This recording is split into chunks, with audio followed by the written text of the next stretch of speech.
back to my YouTube channel, #Moviebae. I am Moviebae, and in this video, I'm going to be recapping and reviewing episode 7 of Bad Boys Texas. But before I get too into it though, I would like for y'all to drop down and hit the subscribe button.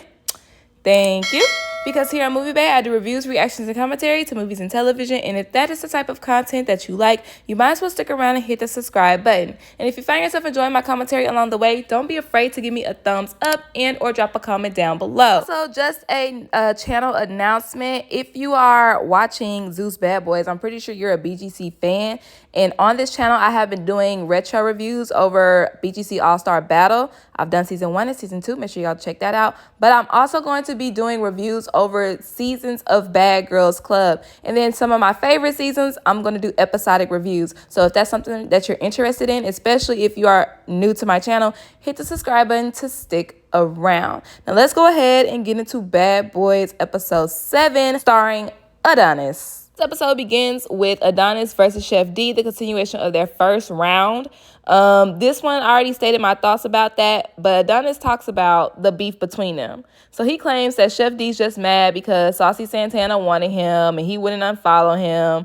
And he didn't even want Saucy because what he looked like dating a dude with a beard. I was like, ain't you gay, nigga? Okay, all right. This is when Adonis talks about his hit list. He got it in for Lou, Chef D, and Banger because they all did something online or at the auditions. This is when Chef D and Adonis, they get their second round. It was about fair matched. Adonis was hitting them body shots, which I don't know why he fight with his head down, y'all. I have no idea. That's why I was like, bro, like, is your head that heavy, bro? You can't keep your head up, bro. You can't keep your head up. But after that second round, this is when Mo City Lame come in and he does that sneaky stuff. Like, he was just inching closer and closer to Adonis the whole time. And then he just hit him with these weak little hits or whatever. I'm like, bro, your first hit was like a mush with your fish clothes. Like, fish clothes with your fist clothes. Of course, Adonis is thrown off because, like, bro, who are you? And that's what he asked. And Mo City's like, look, you came in with that energy. Like, you could just get out. So that's when Adonis and Mo, they post up. And I was like, yes, that's what I'm talking about. Get that work. Like, you want to sneak? Now post up and let's see if you got that same energy. Because it's the first time we're going to get to see Mo actually fight head up. Because he liked to do that sneaking stuff. I was reading some comments before I watched the episodes. And they were like, Mo City is the Krishan of the season because he liked to sneak. Agreed. But with this fight, it was another well-matched fight. Mo did get a face shot, but Adonis was hitting him with them body shots. One thing I can appreciate, though, with Mo City is, in his confessional, he admitted, I just wanted to fight. And that's what I'm talking about. Just be honest with yourself. Because all that, oh, you the new boy, and you gotta earn your keep, and da da da da. No, bro, just be honest, bro. You just want to fight. Just say that. But hold on. Who is this? Yes, come through, security. Yes, sir. Okay, so let's get back into the episode. This is when Lou start all this hooping and hollering and yelling, talking about everybody that's behind the couch. Y'all need to get y'all issue with him. Y'all need to get y'all issue off with him. And I was like, wait a minute, baby, you on the hit list too. Why are you doing all this hooping and hollering like you not one of the people that has an issue with him? You know what I'm saying? Like, can make it make sense. He kept talking about, and in his confession talking about, I'm from Miami, so I would never. It's giving that you PUSS and y'all know the rest. That's what it's giving. This whole episode was giving Lou just didn't want them problems. Picking his battles. But if I were you, pick your battles quietly. Kind of like Banger did. Pick your battles quietly. You barking up trying to get everybody else to fight when he got an issue with you too, boo. So Banger and Adonis's issue is basically, apparently Adonis was talking about Chef D and Bang online. Banger mentioned how he wanted around too, but he felt like he didn't have to do anything because everybody else was already on him. Banger was like, bro, he already fighting 2-3 niggas like right now. I'm not about to just jump in on him because that's what y'all did to me. No, I'm not doing that. And I ain't gonna hold y'all. I like Adonis. He is funny. Adonis was like, but all I need is a cup of water, like a 2-minute intervals between each fight, and I'm good. Oh my God, y'all. There got my security bag in. So Mo City come up, whatever, dap Adonis up, you know, just let him know, blah, blah, blah. Who cares? Anyways. So now Adonis addresses Lou. And Adonis said that before casting, Lou was talking about how he buy designer and he don't make his own clothes. And to me, it sounds like a shot. It does. It does. Then at casting, apparently, Lou said something to Adonis's sister. And then Adonis admits that, yes, I was talking about y'all online. So, and what about it? This is when Jonathan, first off, Jonathan kept jumping in between Lou and Adonis's conversation. And it was really annoying. It was really annoying. I honestly feel like Jonathan wanted to fight because I feel like he would have had a worthy opponent in Adonis. And y'all know Jonathan just used to dog walking people. So, yes, fight somebody on own sides. Like, I would have liked to see that, but Jonathan was really just trying too hard for me. Like, so Jonathan jumps in the conversation, talk about why you on live with Anthony. They talk about follows and follow me first. Okay. I was just like, bro, this is childish. So then this is when Banga and Dunnis, they start talking. And Dunnis was like, yes, he made comments online about Banga, but he didn't appreciate how Banga came for his family versus coming for him. Now, Banga's trying to talk out their issue, but Adonis is being petty. Everybody else is trying to get them to fight. And I don't know, like, I agree with Banga. I feel like, I wouldn't say that Banga was scary, but you know how, like, you got people in the corner that just want to see some action. And it's like, I'm not about to give y'all what y'all want. I felt like it was like both of those energies. Like, I don't really want to fight this dude, but on top of that, I'm not about to fight him for y'all, because y'all the ones that really want to see it. Adonis knew he wasn't going to get anything out of Banga, so he decides to go for a suite. He asks who has the master suite, and Orlando pipes up and says, I got it, and everything they got to do with me is above your pay grade. Adonis said, wait, I'm having a vision. Orlando said, you better have another one. This altercation was so funny. But, oh my God, y'all, like, the disrespect, like, Orlando is a living legend. Like, y'all gonna really appreciate this nigga when he died, for real. Like, y'all gotta show respect to the icons, for real. Especially because he wasn't coming for Adonis, you know what I'm saying? So, anyways, that was funny. That was funny. So, everybody, blah, blah, blah, they dap it up. Everybody respect him now because he stood his ground. Boom. Now we in a room with Orlando, Chef D, Lou, and Prince. And D said that his fight should have been Lou's fight because all the beef started with Lou. And this is when Lou just, we from the same city. We from the same city. We from the same city. So, nigga, do you know how many people beef with people in the same city?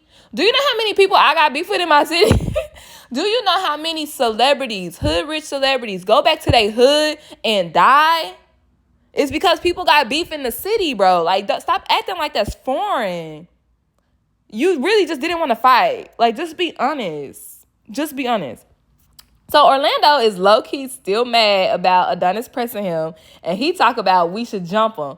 And then when everybody wasn't down for it, he was like, oh, I'm just joking. I'm just joking. Nah, bro, you was serious. You really got heat for that boy because he pressed you like that. Guys, they're about to get on the road to Dallas, but they keep saying Fort Worth. I'm like, why y'all keep saying Fort Worth? Fort Worth is not Dallas. College Park is not Atlanta, okay? But the Airbnb must be in Fort Worth. And then I'm thinking, like, Fort Worth to Dallas, if they going out every night in Dallas, they're going to be driving like 45 minutes every night to and fro. Oh, my God. Like, I can't. They must not have had a decent Airbnb near Dallas. So on the bus, they talk about Adonis and Mo. Don't really care. This is the conversations I care about. So Relly talks about how he doesn't like seeing hetero couples in their PDA, the public displays of affection. And then this is when Prince talks about doing the jab step. Now, this jab step in his definition is when you are friends with a homosexual and they kind of try to like test the waters, basically. See if you're into it. If not, then they move on type thing.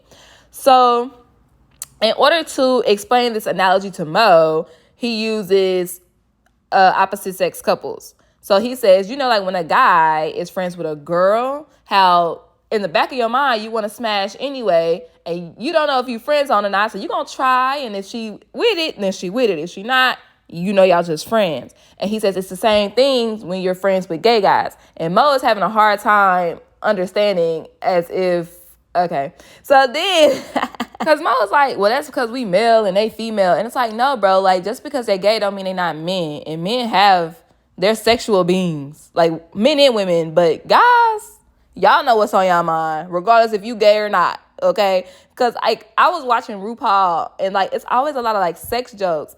And I was just like, bro, they are really, really hypersexual. And I'm like, you know what? It's because they still guys at the end of the day. And that's how guys are. So then this is really asked how Prince feels when people think that he's gay. And he was like, you know, it really doesn't help having or being best friends with Bobby when I came on TV. But also because of my voice octave and how I dress, I'm pretty sure that's why people just assume that I'm gay. And then he said that, you know, at first it was annoying. It really like took a toll on his self-esteem because, you know, he was just being him. But of course, it's been like 5-6 years and he's more confident in who he is. And if you rock with it, you rock with it. If you don't, you don't, because he knows who he likes and who he is. This is when Orlando starts crying. Everybody thought he was playing at first, but nah, y'all, he was dead serious. And I guess it's because, you know, he's bonding with all these guys, especially because they just got done fighting. He was like, I've never seen anything like this. Now, he didn't say the part about gay guys and straight guys getting along. He didn't say that. Everybody else kind of put those words in his mouth. But to be honest, Orlando is Hollywood, and this is probably the realest thing he's ever been a part of. So I understood the tears. It was out of left field, but I understood them. Because Lou is dying, coughing on the bus, they decided to pull over. I don't know why they pulled over because he didn't go to the hospital. But I just wanted to mention the part about Banga. I don't know how he got on this building, but he got on the building and started dancing. And Prince is not amused. They get to the Airbnb in Fort Worth, and it's old, and it is very dated, and everybody has an issue with it. But Mo is kind of humble. You know, he's like, you know, it don't have to be updated. It's still big, and it still got a bed so I can lay my head. Okay, Mo. Okay. You lame, but I appreciate that. Now, I got 2 points, though, when it comes to this house. Bunk beds. That's dead. These guys are too old to be climbing in and out of a bunk bed. They 30 plus. They don't got the knees like they used to. Then you got Mo trying to switch rooms with D. And this is the first time that Mo mentioned that he has a quote-unquote wife, which she probably don't have a ring. I hate when guys do that. That's not your wife. Make her your wife if that's the case. And then he also talks about how he misses kids. This next scene with Relly and Prince, this is the jab step he was talking about. When your gay friends try it and you not with it.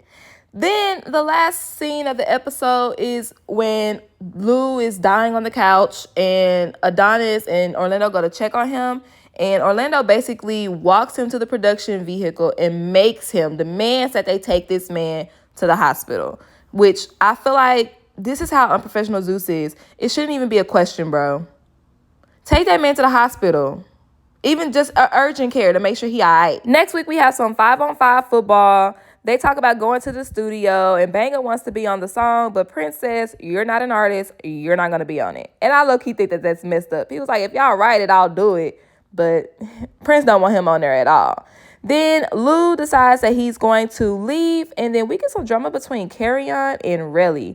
Thank y'all so much for tuning into my YouTube channel. If you enjoyed my commentary, don't forget to hit that subscribe button, especially to stay tuned for more throwback BGC content. Also, if you enjoyed my commentary, give me a thumbs up and or drop a comment down below and share your thoughts and opinions on this episode. Thank y'all so much for tuning in to my YouTube channel, and I'll see y'all next time. Bye.